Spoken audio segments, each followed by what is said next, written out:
Mesdames, Messieurs, bonsoir et bienvenue à tous à la une de ce journal. 61 ans après l'assassinat de Ruben Oumniobé, ses proches et camarades politiques gardent toujours les séquelles de ce triste souvenir. Les militants de l'Union des populations du Cameroun ont tenu à lui rendre un hommage ce 13 septembre, jour où il a été assassiné. Les élus UPC saisissent également l'occasion pour appeler les Camerounais à faire un sursaut patriotique afin de prévenir toutes les multiples crises internes qui secouent le Cameroun. Voilà pour le sommaire.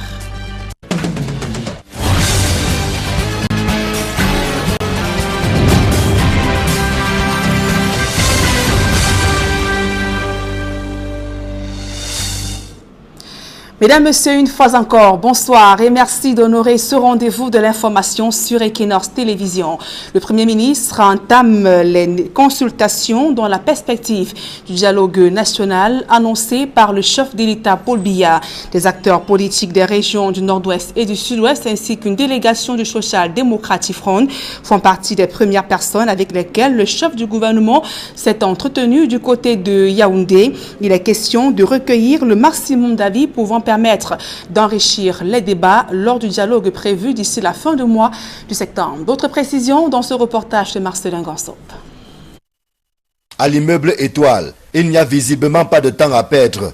Aussitôt, le président de la République a annoncé la tenue d'un grand dialogue national à la fin du mois de septembre. Le Premier ministre, à qui il revient la charge de conduire ses assises, a entamé une série de consultations avec les acteurs clés de ce dialogue, tant attendu. Ce sont les membres du gouvernement et autres dignitaires religieux et traditionnels, originaires des régions en crise du Nord-Ouest et du Sud-Ouest, qui ont ouvert le bal de ces consultations préalables.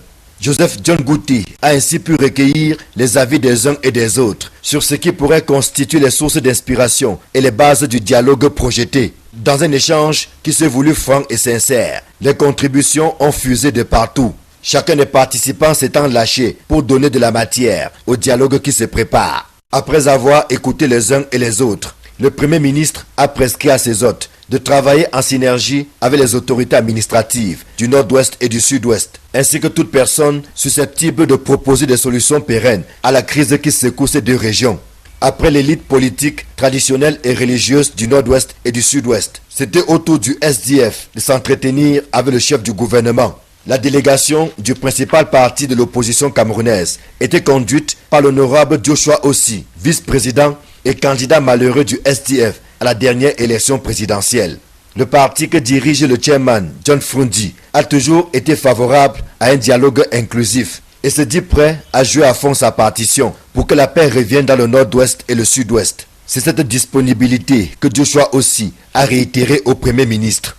Joseph John Gouti va rencontrer d'autres acteurs de la vie nationale afin d'apprécier ensemble les axes majeurs et les contours du grand dialogue national décidé par le président de la République, tel qu'il a indiqué dans un tweet.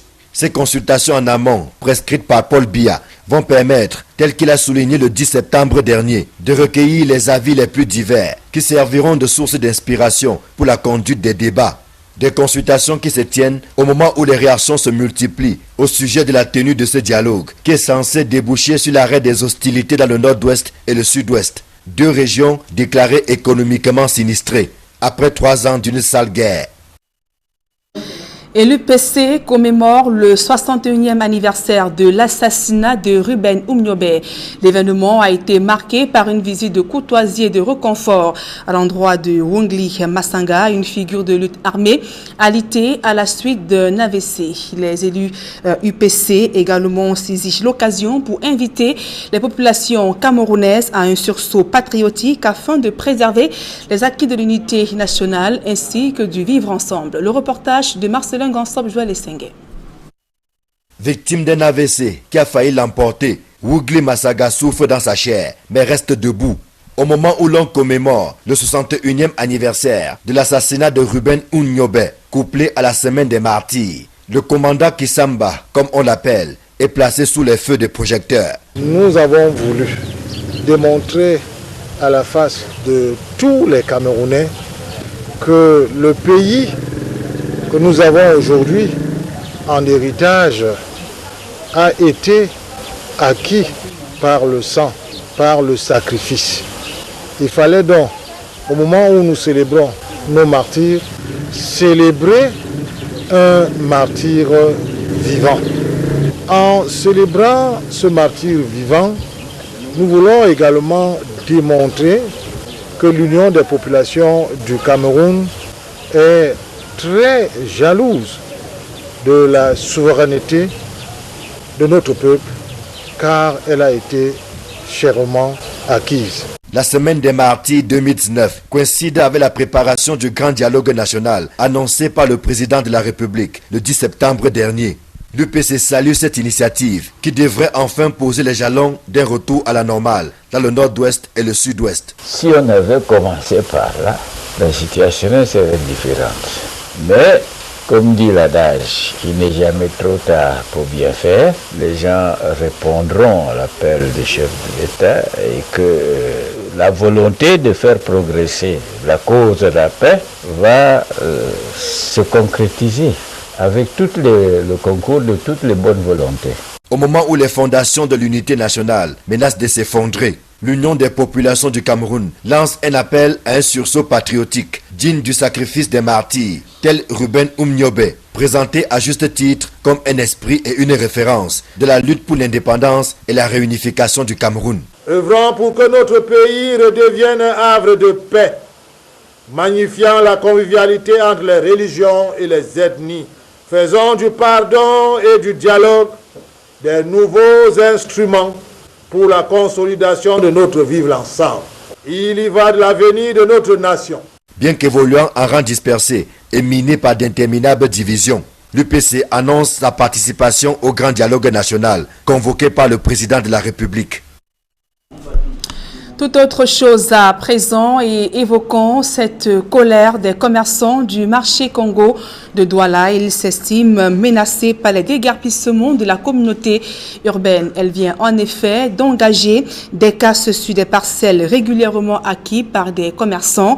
Ceux-ci disposent de titres fonciers régulièrement obtenus auprès des administrations compétentes. Du coup, les actions de la CUD suscitent donc de vives tensions. D'autres précisions dans ce reportage de Claude Eukwa, Donald Brice, Kamgan.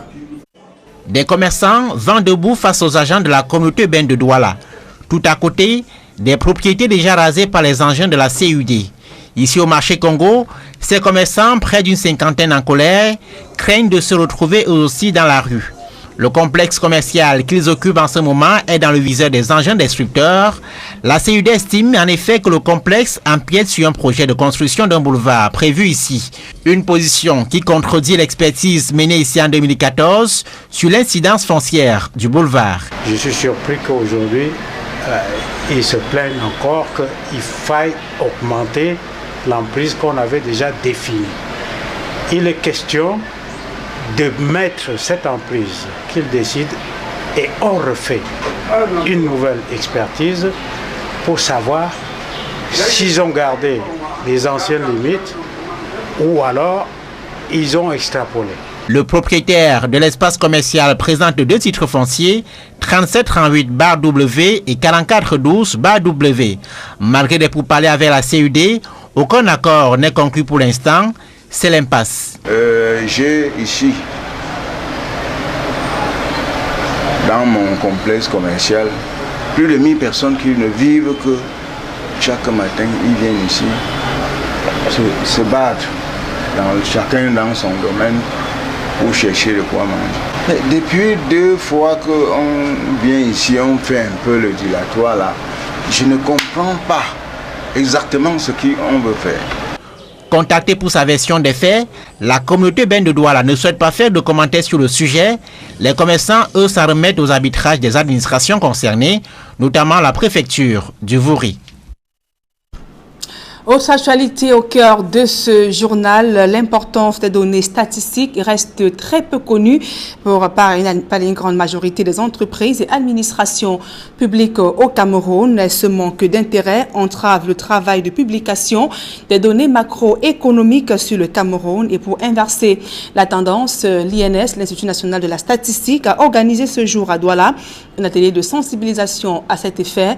Et également, il faut préciser que les concernés ont brillé par leur absence. D'autres précisions avec Claude Eukwa et Jean-Paul Choniat. À l'atelier de Douala, Sur l'importance des statistiques pour le secteur public et privé, les patrons de plus d'une centaine d'entreprises et administrations publiques ont brillé par leur absence, presque tous représentés à ces assises sur l'impérieuse nécessité de produire en temps réel des données plus qu'utiles à l'Institut national de la statistique dans la publication des informations économiques sur notre pays. Beaucoup de questionnaires passent beaucoup de temps en entreprise. Donc le retard occasionné dans les entreprises entraîne un retard dans la production des données. Et comme conséquence néfaste sur le développement du tissu économique camerounais, les investisseurs nationaux et étrangers ainsi que les décideurs peinent à avoir des informations fiables, crédibles et actualisées, utiles à la prise de décisions stratégiques pour la survie et la prospérité des entreprises. Le Cameroun a adhéré au système de diffusion, la norme de diffusion des données du Fonds monétaire international, qui veut que pour certains exercices conjoncturels, vous avez un délai de 45 jours. Aujourd'hui, le temps devient très long, autour de 60 jours. Et face à ce désintérêt de depuis toujours, l'Institut national de la statistique plaide pour la prise en compte des statistiques dans le plan de développement et le déploiement des activités de tous les acteurs socio-économiques. Et l'approche se veut pédagogique plutôt que coercitive. La loi sur la production statistique nous permet de faire des pénalités, mais nous n'en arrivons pas là. Nous voulons que ce soit pédagogique. Dans une ville de Douala, qui compte plus d'une centaine d'entreprises et administrations publiques, l'Institut national de la statistique tire donc la sonnette d'alarme pour éveiller ceux qui disent préparer l'émergence du Cameroun d'ici 2035. Sans la maîtrise des données économiques des entreprises, le pari paraît donc impossible avec un regard de dédain sur les statistiques. À présent, des publics reportages. L'entreprise Sapressal est aujourd'hui en pôle position dans le développement de l'énergie solaire au Cameroun, une action qui a donc avec l'action de ses partenaires. D'autres précisions dans ce reportage. Dans les principales villes du Cameroun, dont Douala et Yaoundé, la Société africaine de promotion des énergies solaires, SAPRES, s'est affirmée comme leader dans ce domaine d'activité. Un atelier organisé à Yaoundé par cette entreprise vient encore de le démontrer. À cette occasion, SAPRES a présenté à ses clients et au grand public la synergie de savoir-faire qu'elle développe avec son partenaire chinois Blue Carbon Technology Inc., BCT. Ce partenariat qui est déjà grandissant est surtout orienté l'offre de qualité d'une énergie qui devra résoudre les problèmes des ménages d'abord et ensuite des entreprises camerounaises. Because we already cooperate with Mr. Daga for 5 years and the products we get a very good feedback from the Cameroon market. So we want to set up the factory with Mr. Daga at Cameroon. À travers des présentations minutieuses, toute la gamme des produits d'éclairage fabriqués par Blue Carbon Technology a été présentée. Our products is solar products, solar energy products, such as solar garden light, solar street light, solar floodlight, solar energy home system and battery. Et dans la foulée, les ingénieurs de SAPRES ont mis en avant les réalisations de cette entreprise au Cameroun. Quant à la qualité des produits, leur fiabilité est présentée par les deux parties. La garantie est d'abord offerte par le producteur, BCT, qui veut dire Blue Carbon Technology. Donc nos produits sont fabriqués par une entreprise mondialement reconnue, c'est la première garantie. Seconde garantie, nous avons un service après-vente qui est composé d'une équipe des ingénieurs, ils sont au moins 5. Donc, qui s'occupe du service après-vente. Face aux préoccupations soulignées par les clients qui s'interrogent sur l'accessibilité des produits SAPRES, le volet social est une priorité pour cette entreprise. Nous comptons offrir cette opportunité à tous les Camerounais de toutes les couches sociales afin que nous ne soyons plus en train de déplorer les coupures intempestives de courant qui nous cause autant de dégâts dans notre vie quotidienne. Le public venu prendre part à cet atelier en est reparti très satisfait de ce qu'il aura entendu et appris. SAPRES nous a présenté vraiment une nouvelle technologie que beaucoup de Camerounais ne connaissent pas. Pour moi, personnellement, qui suis un ingénieur en énergie renouvelable, c'est une fierté de voir tout ça, des confrères élevés. Ce qu'on a étudié, vraiment c'est une très grande fierté. À l'évidence, Sapress et Blue Carbon Technology sont résolument engagés à offrir des solutions novatrices en matière d'énergie solaire au Cameroun. La société Sapressal est située à Douala, face Union Bank, en Bopi, et à Yaoundé, au carrefour Eligesono, à côté de la station Oil Libya. Et Orange Cameroun récompense les meilleurs projets d'entreprise. Les 4 jeunes entrepreneurs qui se sont démarqués durant la compétition ont reçu des encouragements et un soutien financier du top management. C'était à l'occasion de la 9e édition de l'entrepreneuriat social. Reportage. En remettant les prix aux meilleures start-up, Orange Cameroun, leader dans la téléphonie mobile, tient à célébrer les meilleurs projets d'entreprises innovantes. C'est à la faveur de la 9e édition de l'entrepreneuriat social. Le but du POESAM, au niveau du groupe Orange, est d'allier l'inclusion technologique avec tout ce qui peut être responsabilité sociale, développement et apport à la communauté.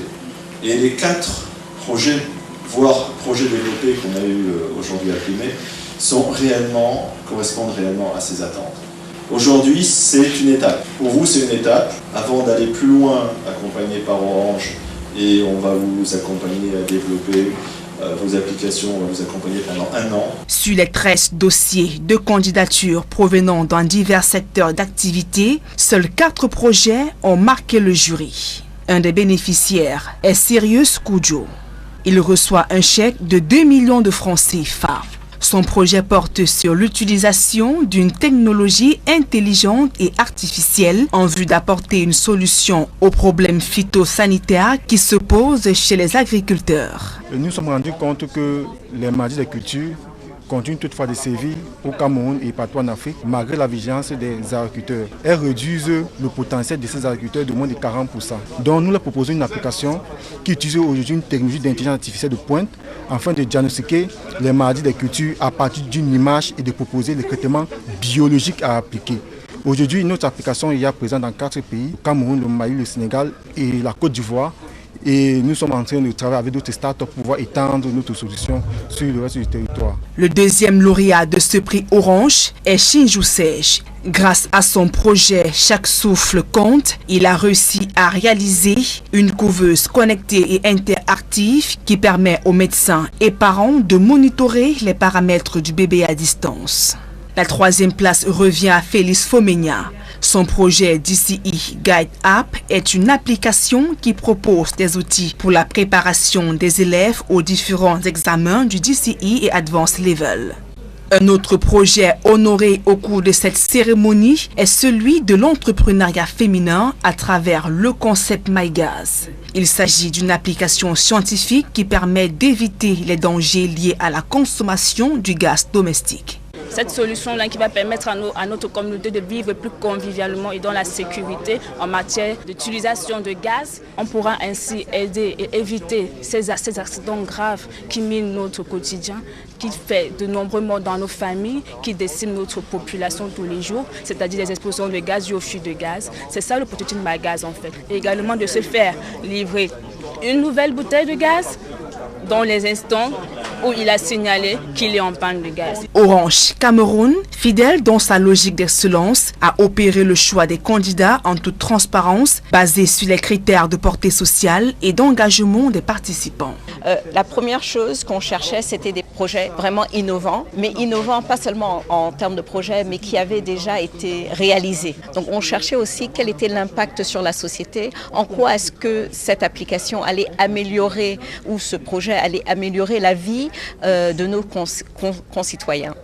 Donc ça, c'était le deuxième critère. Aussi, le porteur du projet, la manière dont la personne portait le projet était aussi essentielle dans le choix que nous avons fait. L'entrepreneuriat social est un concours organisé dans 17 pays orange de la zone Afrique et du Moyen-Orient. Les 4 lauréats récompensés à Douala devront dans les tout prochains jours défendre les couleurs du Cameroun à l'étranger. Ce sera lors du Grand Prix international prévu à Paris, en France. Et restons avec le leader de la téléphonie mobile Orange Cameroun qui accompagne ses meilleurs vendeurs de callbox. L'entreprise citoyenne a gratifié 1000 d'entre eux des kits scolaires pour les aider à bien démarrer l'année en cours et les encourager à redoubler d'efforts dans le travail. Reportage. Non seulement récompenser la fidélité de nos callboxeurs. Une rentrée scolaire en couleur pour les collaborateurs d'Orange Cameroun. L'entreprise citoyenne a entrepris de gratifier ceux qui sont communément appelés callboxeurs pour le travail exceptionnel abattu tout au long de l'année. C'est un engagement ferme envers nos partenaires que sont les revendeurs callbox, fort d'un partenariat d'une vingtaine d'années déjà. Il était question de crédibiliser leur activité, de dire que nous sommes à leur côté toutes ces années et nous le serons encore dans les années futures. Pour cela, une sélection a été menée au sein de nombreux détaillants que compte la compagnie de communication mobile afin de trier les meilleures performances sur l'ensemble du territoire national. Nous avons accompagné 1000 callboxeurs dans l'ensemble du territoire national. Pour la région du littoral, nous avons à peu près 200 callboxeurs qui ont été accompagnés, dont la région du littoral comprenant également le sud-ouest et le Mongo. C'est au parc Vita, à Douala, que se sont retrouvés les heureux bénéficiaires de la région du littoral. Ils vont recevoir des kits de rentrée scolaire composés de sacs à dos, estampillés Orange Cameroun et d'autres fournitures essentielles à la prise de notes. Je suis tellement fière, je suis en joie parce que c'est la deuxième fois que je reçois un prix à Orange. Je remercie Orange pour tout ce qu'ils font pour ceux-là qui sont entre autres négligés dans la société. Heureux de faire partie des bénéficiaires de cette année, ils ont promis de s'investir encore plus pour se retrouver parmi les meilleurs de l'année prochaine. On nous a dit qu'il y a plus de lots à venir, donc continuer à bosser pour que je puisse toujours être leader. Il faut travailler dur, il faut être proche des clients, du consommateur final, parce que c'est lui qui marque le point qui nous soulève aujourd'hui. Avec Orange, la rentrée scolaire aussi est assurée. Et dans le département du Mongo, le comité fêteré de la PHP, plantation du Haut-Pendia, aux côtés des élèves et populations de ces différentes localités. Le comité vient en effet de procéder à la rénovation de plusieurs salles de classe, d'autres équipées de tables-bancs dans plusieurs écoles publiques de Loum, Djombe et Pendia. Un forage a également été construit en vue de répondre aux problèmes d'eau vécus dans ces différentes localités. Reportage. Conformément à sa feuille de route, le comité central fêteré de la PHP et ses différents démembrements opérationnels, que sont les comités mixtes locaux fêterés de PHP, ont procédé le 30 juillet 2019 et le 2 août 2019 à la rétrocession de ces réalisations aux populations bénéficiaires. Respectivement à Loum, Pendia et Djombe, 9 salles de classe équipées de tables-bancs et de bureaux pour enseignants, 4 points d'eau potable, un laboratoire de lycée, une salle informatique, 2 magasins, une passerelle en escalier et de la literie ont été solennellement remis aux cibles bénéficiaires. Que ce soit à Loum, à Pendia et à Djombe, les sous-préfets Pascal Zoua et Jean Petit Ateba ont été présents pour recevoir ces dons qu'ils ont salués et pour lesquels ils ont transmis les remerciements du gouvernement au top management de la PHP. Je me réjouis donc de ce que la PHP, au-delà des autres investissements au profit des populations riveraines à ces plantations, la PHP songe beaucoup plus à aider le secteur éducatif. Je voudrais, au nom du gouvernement, Monsieur le directeur des ressources humaines, vous prier de bien vouloir répercuter nos remerciements solennels à Monsieur le directeur général. Maintenant que vous avez offert à ce quartier ce point d'eau, l'eau c'est la vie. À vous, bénéficiaires, faites-en bon usage. Des remerciements très bien accueillis par l'administration de la PHP dont la voix a été portée par le directeur des ressources humaines. Thierry Ngok a rassuré les bénéficiaires de ce que la PHP, dans la mesure des ressources disponibles, va continuer à assumer son statut d'entreprise citoyenne. Le bâtiment n'est que le début d'une longue collaboration qui commence à exister entre la PHP à travers le commerce équitable. Parce que nous serons toujours là pour apporter le soutien pour que cette école ne demeure pas simplement avec ces 2 bâtiments, mais que la prospérité et la scolarisation de nos jeunes continuent toujours à aller de l'avant. Une citoyenneté qu'a exalté la présidente du comité central Fairtrade, Madame Kelly. Satisfait, nous avons construit plusieurs salles de classe, les forages, nous avons fait beaucoup de projets pour la communauté, pour nos familles et pour nous-mêmes les employés. Et nous remercions le directeur général de la PHP parce que c'est grâce à lui que nous avons réalisé tous ces projets. Parce que s'il n'y a pas de PHP, il n'y a pas de comité commerce équitable. Un don de cœur, salué à juste titre par les bénéficiaires qui l'ont fait savoir à leurs bienfaiteurs que sont les employés de la PHP. L'école en avait grandement besoin. C'est une bouffée d'oxygène qui arrive à point nommé. Parce qu'avant cela, les élèves étaient assis les uns presque sur les autres.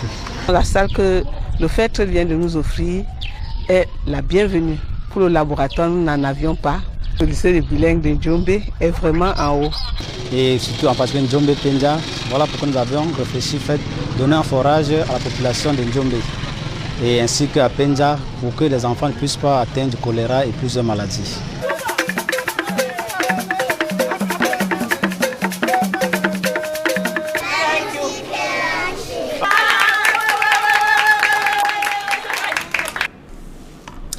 Et l'école canadienne ouvre ses portes au Cameroun, située au quartier Bonapriso ici à Douala. Cette école qui forme en cycle primaire et secondaire a reçu la visite du ministre des Enseignements secondaires qui est allé donc encourager l'administration et les enseignants sur la qualité des formations dispensées. Reportage. Alors qu'elle vient d'ouvrir ses portes, l'école canadienne située au lieu du carrefour armé de l'air à Bonapriso Douala est déjà reconnue parmi les meilleures au Cameroun. Nalova Lyonga, le ministre des Enseignements secondaires, y a personnellement effectué une visite pour encourager l'administration et les enseignants dans leurs efforts à encadrer et former efficacement les apprenants. La création de l'école canadienne du Cameroun vient de la volonté d'importer le savoir-faire canadien au Cameroun. C'est un projet que j'ai bâti depuis plusieurs années. Parce que j'ai passé plus de 25 ans au Canada et je suis en fait consultante agréée en immigration canadienne et j'ai une entreprise Performance Immigration Canada qui fait dans l'accompagnement pour ceux qui veulent immigrer au Canada ou bien obtenir les permis d'études, de visa. Je me suis rendu compte au cours des années que je vois des parents qui envoient les enfants très jeunes au Canada ou dans d'autres pays, très mal préparés à affronter une nouvelle vie dans un pays aussi lointain, avec une culture différente, sans être vraiment préparés à pouvoir se prendre en charge. C'est pour ça que j'ai vraiment souhaité créer cette école canadienne, en fait, qui va intégrer les deux programmes, le programme camerounais et le programme canadien, afin que cet échange de culture aide à préparer les jeunes qui souhaitent aller poursuivre leurs études à l'étranger, pas seulement au Canada, mais aussi dans les pays européens ou aux États-Unis ou dans d'autres pays. Les enfants peuvent venir chez nous, même avec le bac et le advanced level, et faire ce programme pour intégrer directement les grandes universités à l'étranger. Souvent, quand les enfants finissent, ils partent très jeunes pour faire le pré-universitaire à l'étranger. Donc, ils peuvent faire ça chez nous. Et donc, nous garantissons l'admission dans une université de choix que l'enfant aura choisi et nous accompagnons l'enfant dans les démarches du visa. Les enseignants de l'école canadienne sont recrutés dans un casting rigoureux et objectif. Nous préférons chercher des gens qui ont l'expérience dans le domaine parce que nos enseignants sont formés. Ils doivent suivre 45 heures de formation fait soit en ligne par les écoles partenaires au Canada ou alors ces enseignants du Canada viennent sur place pour former nos enseignants. Pour les apprenants, l'admission à l'école canadienne se fait dans un processus précis. Il faut déposer un dossier. Un dossier, on étudie le dossier avec les relevés de notes, les bulletins des 2 dernières années de l'enfant. Et comme ça, on le met dans la classe qui correspond à son niveau. Il n'y a pas de concours. Nous avons fait un concours pendant les vacances, mais en réalité, c'est une étude de dossier que nous faisons. Et l'avantage avec l'école canadienne, c'est que les élèves peuvent s'inscrire à tout moment. Nous avons normalement 3 sessions. Nous commençons en septembre, ensuite en janvier et en avril. Vous voulez recevoir des formations de qualité? Une seule adresse, l'École canadienne du Cameroun. C'est ici que nous mettons un terme à cette édition d'informations sur Equinox. Dans un instant, le débrief du journal avec Serge-Alain Otto et ses invités sur le plateau d'Equinox Soir. Serge-Alain. Voilà, justement, Nadine Yambou, c'est l'heure du dialogue national. Nous allons donc continuer à la suite du Premier ministre, Chief Dr. Joseph John Gouté. On va continuer avec ces consultations qui ont démarré du côté de l'immeuble Étoile à Yaoundé. On a vu passer déjà le Social Democratic Front. On espère que les autres partis vont emboîter le pas au SDF. C'est donc l'essentiel, Nadine Yambou, de la deuxième partie et qu'il en soit le temps du débrief. Bonne soirée à vous et bon week-end. Bonne soirée à vous et bon week-end également, Serge-Alain. À vendredi prochain, Nadine. Exactement, Serge-Alain.